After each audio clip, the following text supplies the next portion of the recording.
Assalamualaikum warahmatullahi wabarakatuh. Waalaikumsalam. Alhamdulillahirabbil alamin wassalatu wassalamu ala asyrofil anbiya'i wal mursalin wa ala alihi wa ashabihi wa man tabi'ahum bi ihsanin ila yaumil wa ba'du.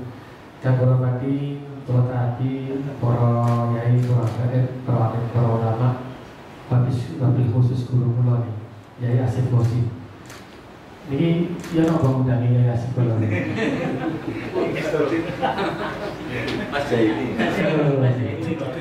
Niki Yai Asif Bosi niki tiang sepakuh orang tua saya dan guru saya. Karena saya pertama kali mengaji kelas 1 SD sampai besok menikah itu berarti jadi guru kula. Saya ngajari Quran, saya ngajari kitab Safinah, dia guru kula. Jadi kalau kaget kalau mau kan konceramana Yai Asif yang mikir mau. Yang saya hormati Kepala OPD Pemerintah Kota Surabaya, Wakil Kepala Dinas Kominfo, dan yang saya banggakan, saya cintai seluruh teman-teman Pokja Potas yang alhamdulillah hari ini mengadakan buka bersama. Tidak terasa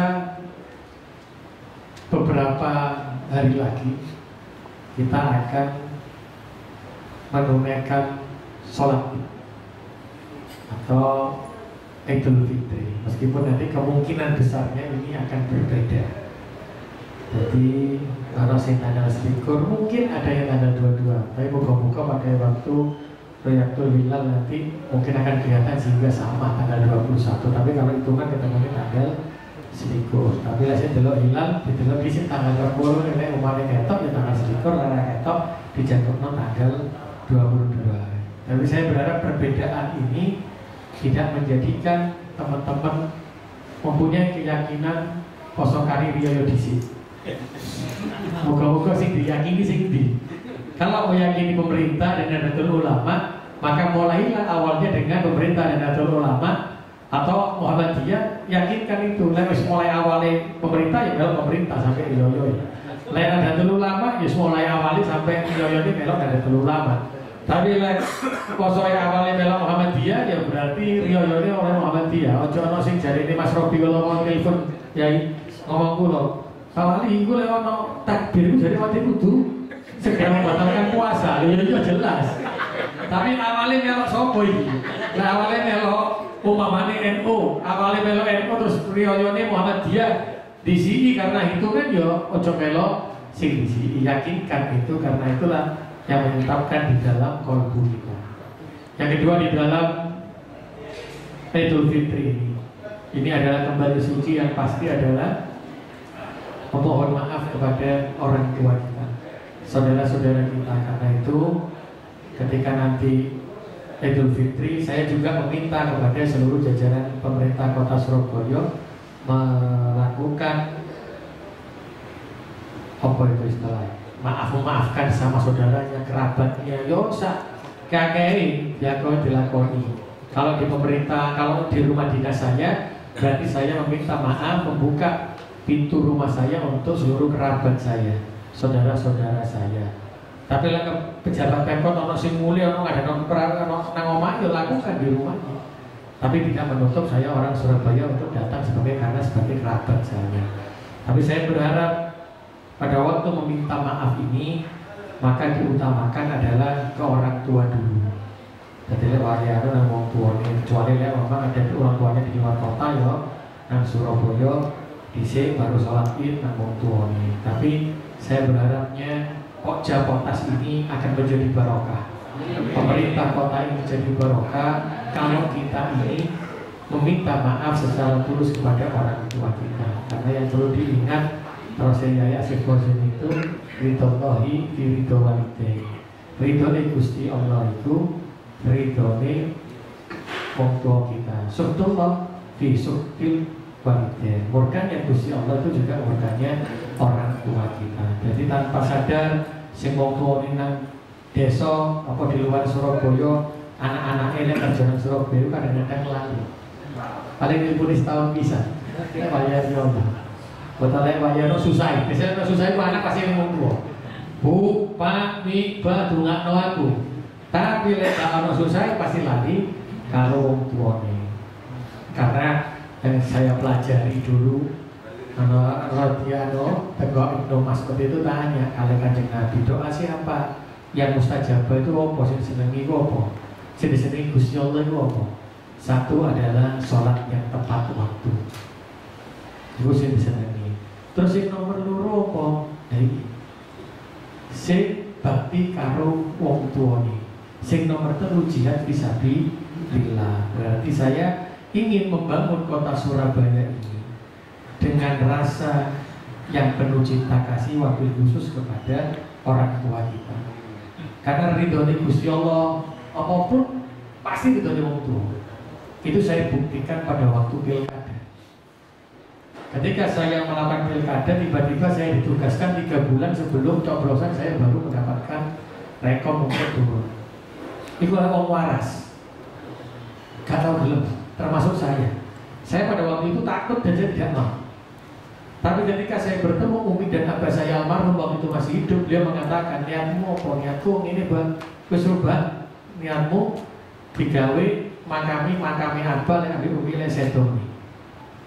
Kelakuanmu jadi wali kota kayak menerangi makami Abah ambil Umi lesetoni. Terus saya waktu itu merubah niat saya, Abah saya dan Umi saya bilang, awak wali kota. Aku di, ada duit, sekasar duit lah. Senenton awakmu gak duit. Senenton awakmu Gusti Allah. Itu yang pertama kali diucapkan Abah saya. Disitulah saya yakin bahwa ridhollahi fi ridho walidain, subtullah fi subtil walidain. Oh berarti lah wong tuaku yakin, wong tuaku iki ridho pasti aku dadi. Karena itu saya yakin, terus saya ketemu sama guru saya Yai Asyid Qasim, beliau juga punya pendapat yang sama, sudah jalan saja. Karena disitulah saya buktikan ketika saya maju, aku gak ono apa-apa, kadure apa-apa, malah Gusti Allah ndadekno. Bahkan di terakhirnya, di hari terakhir itu, saya itu ngarepe omah ono masjid. Dan masjid itu lagi membangun. Saya waktu itu ingin, ya Allah, aku duit sampai ini tak sumbangin nang masjid. Tak sumbangin nang masjid pada waktu akhir di hari pencoblosan. Nah disitulah tiba-tiba ada yang menyampaikan ke saya, Mas, nah daerah kono kudu ngene. Lha terus ya apa? Iku kudu bagi sembako ngene apa lah? Apa maksudnya? Iki ono yang diucapkan itu nilainya sama persis dengan yang akan saya berikan kepada masjid. Persis plek nilainya. Wah, goyah. Tapi saya masih ingat pesannya guru saya Yai Asif ini selalu mengatakan, gak ono lek awak mengejar dunia, akhirnya gak katut. Tapi lek awak mengejar akhirat, dunia pasti katut. Dan itu saya buktikan, saya menyampaikan kepada teman saya itu, saya mengatakan, lek aku ada 2 pilihan. Ketika saya mengeluarkan uang ini untuk kepentingan wali kota saya, lek aku wayai dadi, aku gak itu berkani Gusti Allah. Duitku ini karena berkah, karena manfaat. Tapi lek aku kita kekno, terus aku gak dadi, wis tambah buntu. Dadi orang berkah Gusti Allah gak itu. 2 hal itu yang saya sampaikan. Terus ya kok Mas, karep Mas. Lek karepku dadi gak dadi apa jeruk ini terus Gusti Allah. Tapi ibuku ngomong yakin, wong tuaku ngomong yakin, bapak umiku dan guruku ngomong yakin dadi. Berarti duit iki tetep tak dekek nang ngene masjid, wis gak usah dipikir. Karena lek duit gak dekek nang masjid, lek aku dadi wali kota, maka duit ini berkah. Lek ketika gak jadi wali kota, tetap berkah. Jadi aku punya amal jariah. Kenapa masjid itu dibangun? Karena ketika saya meninggal, saya hanya punya 3 pilihan untuk mendampingi saya di alam kubur. Amal soleh, amal jariah, ambil anak sing soleh. Makanya itulah akhirnya saya menjalankan itu semua. Berarti apa? Berarti saya ingin mengatakan bahwa ketika dengan bulan Syawal nanti, tolong bertemu dengan orang tuanya. Wong tuane Gusti Sugeng masih hidup, mungkin cium kakinya. Karena saya lakukan ketika saya pasti mencium kaki Umi dan abah saya ketika masih hidup. Pun demikian dengan orang tua saya. Dan siapa wong tua sing kudu bakti? Ini saya ingin mengingatkan bahwa orang tua kita itu ada 3. Orang tua yang melahirkan kita, orang tua yang anaknya kita nikahi, Dan yang ketiga adalah orang yang memberikan ilmunya kepada kita, guru-guru kita. Berarti telu, Pak. Wong tua, ambil guru. Itu adalah orang tua kita. Makanya saya kalau sama beliau sampai kapanpun saya tidak akan pernah mengatakan saya wali kota, tapi sampai kapanpun saya adalah santrinya Yai Asif, karena beliau lah yang membesarkan saya. Mana kota kuarto kita Yai Asif kawan Pak. Ya habis tahu calon lah aku Pak.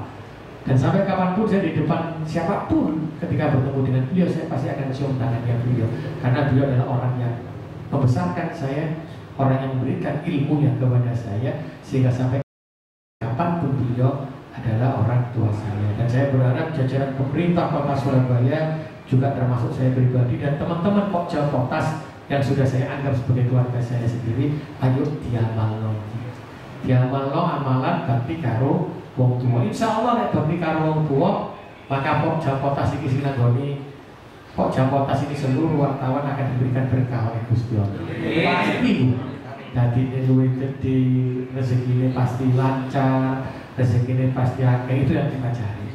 Sehingga nanti ketika kita memiliki visi yang sama, ketika kita memiliki cara pandang yang sama, insya Allah maka itulah kita akan menjadi saudara sampai dengan yaumil akhir.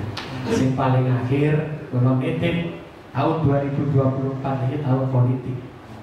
Wonten tahun ini pileg, ono tahun ini pilpres, September ini tahun ini pilkada. Saya ingin teman-teman Pokja tetap ada fastabiqul khairat untuk berlomba-lomba menuju kebaikan, siratal mustaqim, dalam sing lurus. Apa? Lek bela wong silakan membela. Tapi jangan pernah memberikan berita yang salah menjatuhkan lawannya. Karena hidup ini kalau difitnah pasti gak mau enak. Sama seperti diri kita akan dijelekkan orang, difitnah orang, maka kita juga akan tidak bisa menerima. Apalah artinya pilkada, apalah artinya pilpres, apalah artinya pileg kalau itu semua menyebabkan perpecahan dalam persaudaraan kita. Ojo sampai pecah seduluran ini. Kalau beda pilihan silakan, tapi dalam hati lain memberitakan, oh kerjanya itu loh, ini kerjanya, tapi ojo saling, ojo jelek no berita nanti.